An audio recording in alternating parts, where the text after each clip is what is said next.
আসসালামু আলাইকুম everyone. Leadership and management সাবজেক্টের রিসোর্স ম্যানেজমেন্ট চ্যাপ্টার থেকে প্রতি বছরই এসকিউ এবং ইকিউ কোশ্চেন থেকে থাকে। তো আমরা আজকে রিসোর্স ম্যানেজমেন্ট চ্যাপ্টার সম্পর্কে ধারণা নেব।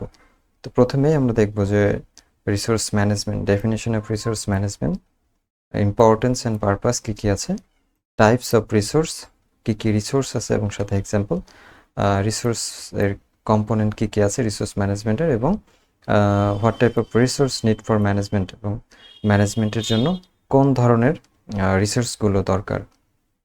তো আমরা প্রথমেই দেখি definition of resource management. Resource management বলতে আমরা কি বুঝি? ডেফিনেশন হচ্ছে the resource management is the systematic process. এটা হচ্ছে একটা সিস্টেমেটিক প্রসেস, একটা প্রক্রিয়া। কিসের প্রক্রিয়া? Planning, organising and controlling the use of human.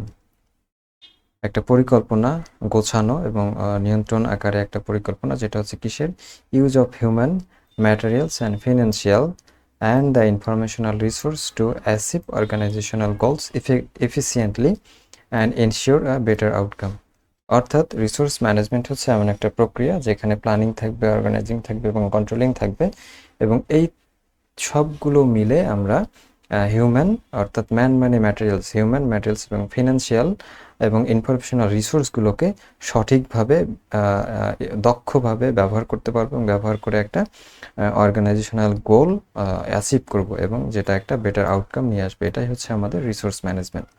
আর একটা ডেফিনেশন দেখতে পারি, সেটা হচ্ছে resource management is the process of planning, allocating and utilising available resources, যেমন man power, materials, machines, money and time, efficiently and effectively to achieve organisational goal. অর্থাৎ resource management হচ্ছে একটা প্রক্রিয়া যেখানে এই যে প্রক্রিয়ার মাধ্যমে আমরা সঠিকভাবে রিসোর্সগুলোকে কাজে লাগিয়ে একটা অর্গানাইজেশনাল গোল অর্জন করতে পারবো, সেটাই হচ্ছে রিসোর্স ম্যানেজমেন্ট।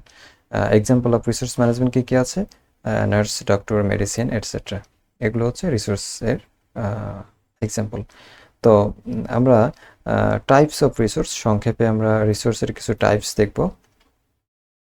কী কী আছে? যেমন ম্যান পাওয়ার, আমরা যদি বলি যে ম্যান বলতে আমরা নার্স, ডক্টর, সাপোর্টিং স্টাফ সবাইকে বুঝি। এরপরে ম্যাটেরিয়ালস বলতে medicine, dressing set, beds, syringe ইত্যাদিগুলোকে ম্যাটেরিয়ালস বলা হয়।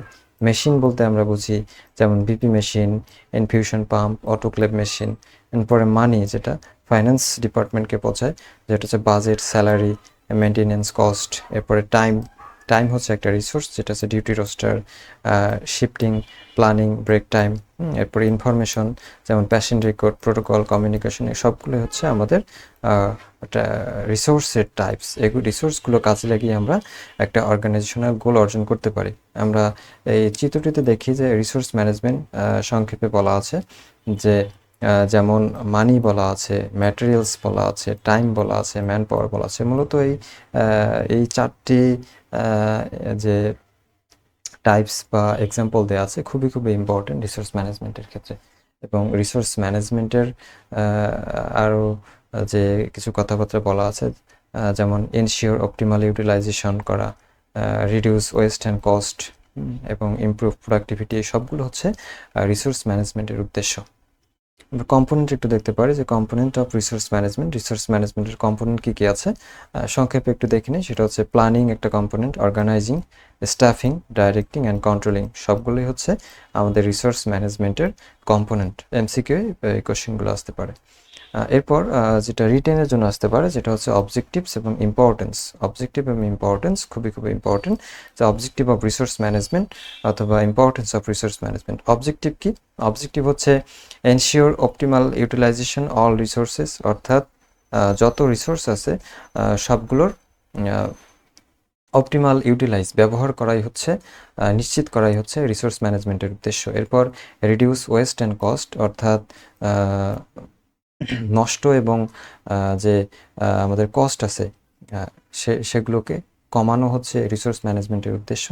এরপর improve quality of patient care, patient কেয়ারের কোয়ালিটি ইমপ্রুভ করা। এরপর ensure timely service delivery, timely service delivery নিশ্চিত করা, এনহ্যান্স স্টাফ প্রোডাক্টিভিটি অর্থাৎ স্টাফদের যে প্রোডাক্টিভিটি আছে এবং স্যাটিসফ্যাকশন আছে সেটাকে বৃদ্ধি করা, এবং মেনটেন স্মুথ ওয়ার্ক ফ্লো অর্থাৎ এবং কাজের যে ওয়ার্ক ফ্লো আছে সেটাকে মেনটেন করা হচ্ছে রিসোর্স ম্যানেজমেন্টের উদ্দেশ্য। এটা ছোট করে 6টা পয়েন্ট দিলেই 3 মার্কের জন্য হয়ে যাবে। এরপরে আরেকটা ইম্পর্টেন্ট যেটা কোশ্চেন আসে সেটা হচ্ছে importance of resource management. Resource ম্যানেজমেন্টের ইম্পর্টেন্স কী কী, এটা 3 মার্কের জন্য আসতে পারে। তো আমরা একটু দেখে নেই যে ইম্পর্টেন্স কী কী, কেন গুরুত্ব resource management. Efficient use of resource, efficient মানে দক্ষভাবে, রিসোর্স গুলোকে খুবই দক্ষভাবে ব্যবহার করা। এটা হচ্ছে minimise wastage of man power, man পাওয়ারের ওয়েস্টেজকে মিনিমাইজ করা, ম্যাটেরিয়ালসকে মিনিমাইজ করা এবং ফাইন্যান্সকে মিনিমাইজ করা হচ্ছে রিসোর্স ম্যানেজমেন্টের একটা ইম্পর্টেন্স। এরপরে ensure quality care, availability of resource improves patient care and safety অর্থাৎ রিসোর্সগুলো কাজে লাগিয়ে আমরা প্যাশেন্ট কেয়ার এবং সেফটিকে এনশিওর করতে পারি। এটা হচ্ছে একটা রিসোর্স ম্যানেজমেন্টের ইম্পর্টেন্স। এরপর কস্ট ইফেক্টিভ সার্ভিস অর্থাৎ কস্ট ইফেক্টিভ অর্থাৎ রিসোর্সগুলোকে আমরা যদি ভালোভাবে কাজে লাগাতে পারি তাহলে আমরা সাশ্রয়ীভাবে এবং কার্যকরীভাবে সার্ভিস প্রোভাইড করতে পারবো। যেমন কন্ট্রোল আননেসেসারি এক্সপেন্সেস অর্থাৎ অপ্রয়োজনীয় যে ব্যয়গুলো আছে সেগুলোকে আমরা কন্ট্রোল করতে পারবো এবং একটা ম্যাক্সিমাইজ আউটপুট দিতে পারবো এবং একটা ম্যাক্সিমাম অর্থাৎ সব থেকে একটা ম্যাক্সিমাম একটা বেটার আউটপুট দিতে পারবো। এরপর রিডিউস বার্ন আউট অর্থাৎ প্রপার স্টাফিং, আমরা যদি রিসোর্স ম্যানেজমেন্ট করতে পারি তাহলে প্রপার স্টাফিংয়ের মাধ্যমে আমরা কাজের যে ওয়ার্কলোড আছে, ওভারলোড আছে সেটাকে কমাইতে পারবো। এরপর স্মুথ ওয়ার্ক ফ্লো, আমরা যদি রিসোর্স ম্যানেজমেন্ট করতে পারি তাহলে আমাদের যে কাজের ওয়ার্ক ফ্লো আছে সেটা স্মুথলি হবে। Ensure continuous and uninterrupted service delivery অর্থাৎ কোনো বাধা বিঘ্নিত ছাড়াই আমরা সার্ভিস ডেলিভারি প্রদান করতে পারবো। এরপর হচ্ছে 6 নম্বর ইমপ্রুভস স্টাফ প্রোডাক্টিভিটি, আমরা যদি রিসোর্স ম্যানেজমেন্ট করতে পারি তাহলে আমাদের স্টাফদের যে প্রোডাক্টিভিটি, কাজের প্রোডাক্টিভিটি আমরা সেটা ইমপ্রুভ করতে পারবো। যেমন reduce workload pressure and enhance efficiently অর্থাৎ কাজের যে ওয়ার্কলোড আছে সেটা রিডিউস করতে পারবো এবং কাজের যে দক্ষতা সেটা আমরা বাড়াইতে পারবো। এটা হচ্ছে এনহ্যান্স এফিসিয়েন্সি। সর্বশেষ হচ্ছে ক্রাইসিস ম্যানেজমেন্ট, আমরা যদি রিসোর্স ম্যানেজমেন্ট করতে পারি তাহলে আমাদের ক্রাইসিস ম্যানেজমেন্ট যেমন অ্যাডিকুয়েট স্টক, এরপরে train them help to emergencies অর্থাৎ এমার্জেন্সি যে সমস্যা সেই সমস্যাগুলোতে আমরা খুব দক্ষভাবে আমরা ম্যানেজমেন্ট করতে পারবো। এগুলো হচ্ছে মূলত রিসোর্স ম্যানেজমেন্টের ইম্পর্টেন্স। এরপর যেটা কোশ্চেন খুবই ইম্পর্টেন্ট, এটা ব্রড কোশ্চেন বা ইকিউ কোশ্চেনের ক্ষেত্রে আসে যেটা হচ্ছে types of resource with example অথবা what type of resource need for management, এই ধরনের একটা কোশ্চেন আসে। তো আমরা যেহেতু টাইপস অফ রিসোর্স উপরে দেখে নিলাম শর্ট আকারে, তা এখন আমরা একটু ডেসক্রিপশন আকারে দেখব যে রিসোর্স কী কী আছে। যেমন হিউম্যান রিসোর্স আছে, হিউম্যান রিসোর্সের এক্সাম্পল আমরা আগে দেখে আসছি। হিউম্যান রিসোর্স বলতে মূলত nurse, doctor, ward attendants, administrative staff এদেরকে বোঝায়। এবং হিউম্যান রিসোর্সটা মূলত কি, হিউম্যান রিসোর্স হচ্ছে the people skill and unskilled অর্থাৎ হিউম্যান রিসোর্স হচ্ছে স্কিল পার্সন এবং এখানে আনস্কিল পার্সনও থাকতে পারে, involve in patient care and ward operation অর্থাৎ একটা প্যাশেন্ট কেয়ার দিতে বা ওয়ার্ডের কাজকর্ম করতে স্কিল এবং আনস্কিল যত পার্সন আছে সবাই হচ্ছে হিউম্যান রিসোর্সের অন্তর্ভুক্ত। যেমন এখানে nurse, doctor, ward, nurse doctor হচ্ছে স্কিল পার্সন এবং অ্যাটেন্ডেন্স হচ্ছে আনস্কিল পার্সন। এরপরে ম্যাটেরিয়ালস বলতে বুঝি আমরা, ম্যাটেরিয়ালস হচ্ছে যেমন beds, medicine, PPE, linen, medical instrument সবগুলো হচ্ছে আমাদের ম্যাটেরিয়ালস রিসোর্সের অন্তর্ভুক্ত। তো ম্যাটেরিয়াল রিসোর্সের বলতে আমরা যেটা বুঝি অল ফিজিক্যাল আইটেমস, যত ফিজিক্যাল আইটেমস সবগুলোই আমাদের material resource and supplies necessary for daily operation and patient care অর্থাৎ ডেইলি কাজকর্ম করতে এবং প্যাশেন্ট কেয়ার দিতে যত ফিজিক্যাল আইটেম আছে সবগুলোই হচ্ছে ম্যাটেরিয়াল রিসোর্সের অন্তর্ভুক্ত। এরপরে ফিনান্সিয়াল রিসোর্স, আমরা ফিনান্সিয়াল রিসোর্স বলি যেটা হচ্ছে টাকা পয়সা রিলেটেড ব্যাপার, যেমন staff salaries, budget for medical supplies, infrastructure cost সবগুলো হচ্ছে আমাদের ফাইন্যান্সিয়াল রিসোর্স। ফাইন্যান্সিয়াল রিসোর্স বলতে মূলত বোঝায় যে মানি অ্যালোকেটেড ফর স্যালারিজ অর্থাৎ স্যালারি বেতনের জন্য কত টাকা মানি বরাদ্দ আছে, এরপরে মেনটেনেন্স কাজে কত বরাদ্দ আছে, ইকুইপমেন্ট কেনার কাজে কত বরাদ্দ আছে এবং অপারেশনাল এক্সপেন্সেস অর্থাৎ বিভিন্ন কাজকর্ম কাজে কতটা ব্যয় আছে সবগুলো হচ্ছে আমাদের ফিনান্সিয়াল রিসোর্স। এরপর হচ্ছে টাইম রিসোর্স। টাইম হচ্ছে সময়, এটা একটা অনেক ইম্পর্টেন্ট রিসোর্স। এটা হচ্ছে আমাদের স্টাফদের ডিউটি রোস্টার, এরপর বিভিন্ন ছুটি, শিফট, এরপর শিডিউল, রাউন্ড, এগুলো সবগুলো হচ্ছে আমাদের টাইম রিসোর্স। টাইম রিসোর্স বলতে আমরা যেটা বুঝি যে প্রপার প্ল্যানিং অ্যান্ড অ্যালোকেশন, অর্থাৎ প্রপার প্ল্যানিং এবং পর্যাপ্ত পরিমাণ যদি বরাদ্দ টাইম থাকে তাহলে working hours to ensure task are completed efficiently, অর্থাৎ প্রপার প্ল্যানিং এবং পর্যাপ্ত পরিমাণ সময় যদি বরাদ্দ থাকে সব কাজের জন্য, তাহলে সব কাজের ক্ষেত্রে আমরা খুব দক্ষভাবে শেষ করতে পারবো। এটা হচ্ছে টাইম রিসোর্স। এরপর হচ্ছে ইনফরমেশনাল রিসোর্স, অর্থাৎ তথ্য ভিত্তিক যে রিসোর্স আছে, অর্থাৎ ইনফরমেশন থেকে ইনফরমেশনাল রিসোর্স মধ্যে হচ্ছে যেমন পেশেন্টের রেকর্ড আমাদের রাখতে হয়, এরপরে নার্সিং কেয়ার প্ল্যান রেকর্ড রাখতে হয়, এরপরে প্রোটোকল ম্যানুয়ালস রাখতে হয়, সবগুলো হচ্ছে ইনফরমেশনাল রিসোর্সের অন্তর্ভুক্ত। এগুলো হচ্ছে যেমন essential data and guidelines requires for clinical decisions and administrative function. বিভিন্ন ধরনের ক্লিনিক্যাল ডিসিশন নিতে এবং প্রশাসনিক কাজকর্ম করতে গিয়ে আমাদের বিভিন্ন তথ্যের প্রয়োজন হয়, সেই তথ্যগুলোই মূলত হচ্ছে আমাদের ইনফরমেশনাল রিসোর্স। এটা হচ্ছে essential data and guideline required for clinical decisions and administrative functions, যেগুলো হচ্ছে patient record, nursing care plan, protocol manuals ইত্যাদি। এরপর হচ্ছে টেকনোলজিক্যাল রিসোর্স। টেকনোলজি আমাদের ম্যানেজমেন্ট করতে গেলে অনেক ধরনের টেকনোলজি দরকার।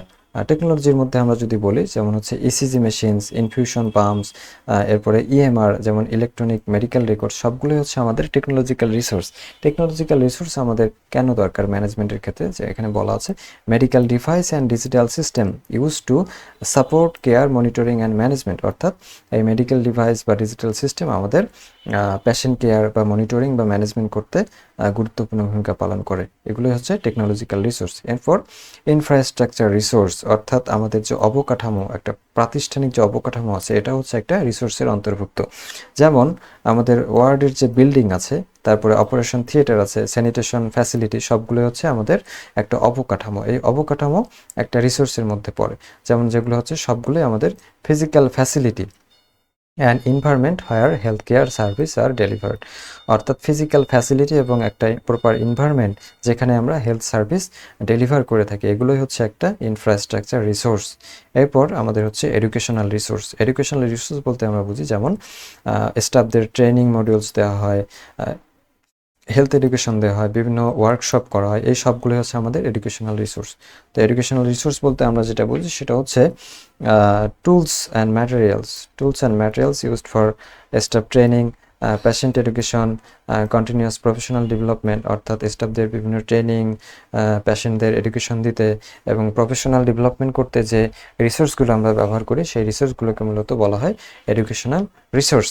এরপর হচ্ছে কমিউনিকেশন রিসোর্স, অর্থাৎ আমাদের যোগাযোগ রক্ষার্থে আমরা যে রিসোর্সগুলো ব্যবহার করি সেগুলো হচ্ছে কমিউনিকেশন রিসোর্স, যেমন মোবাইল ফোনস, ইমেইলস, অর্থাৎ এক জায়গা থেকে আরেক জায়গায় কমিউনিকেশন যোগাযোগ করার জন্য আমরা এই ধরনের রিসোর্স ব্যবহার করে থাকি। তো এই রিসোর্সের গুরুত্ব এই জন্যই, সেটা হচ্ছে system that facilitate effective internal and external communication within the health care setting, অর্থাৎ অভ্যন্তরীণ অথবা বাহ্যিক যে যোগাযোগ রক্ষার জন্য যে রিসোর্সগুলো ব্যবহার করা হয় সেগুলোকেই বলা হয় মূলত কমিউনিকেশন রিসোর্স। এরপর হচ্ছে লজিস্টিক রিসোর্স।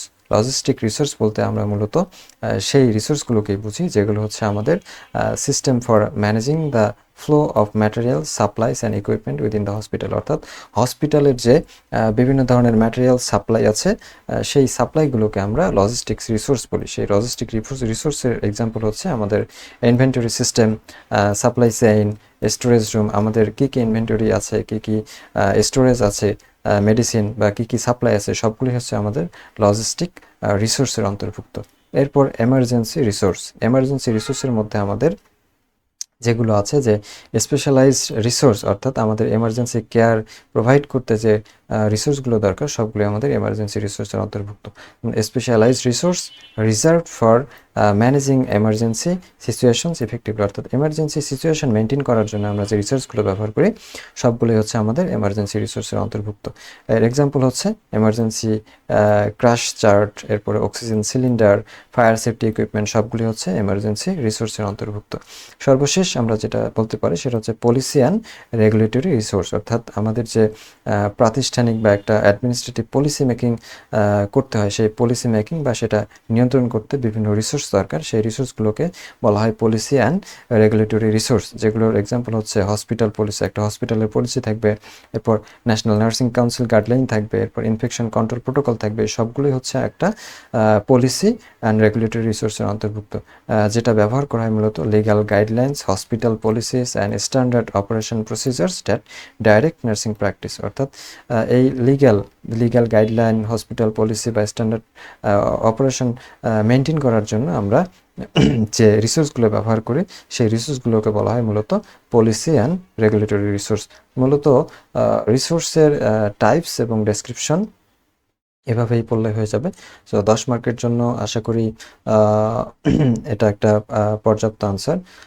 তো রিসোর্স ম্যানেজমেন্ট চ্যাপ্টার থেকে দেখা যায় এসকিউ এবং ইকিউ দুটো কোশ্চেনই থাকে। এসকিউ থেকে দেখা যায় যে ডিফাইন রিসোর্স ম্যানেজমেন্ট অথবা এর সাথে ইম্পর্টেন্স অথবা অবজেক্টিভ থাকতে পারে, এবং ইকিউ এর ক্ষেত্রে এই টাইপস থেকে একটা ইম্পর্টেন্ট কোশ্চেন আসতে পারে, যেটা প্রিভিয়াস সালেও ছিল।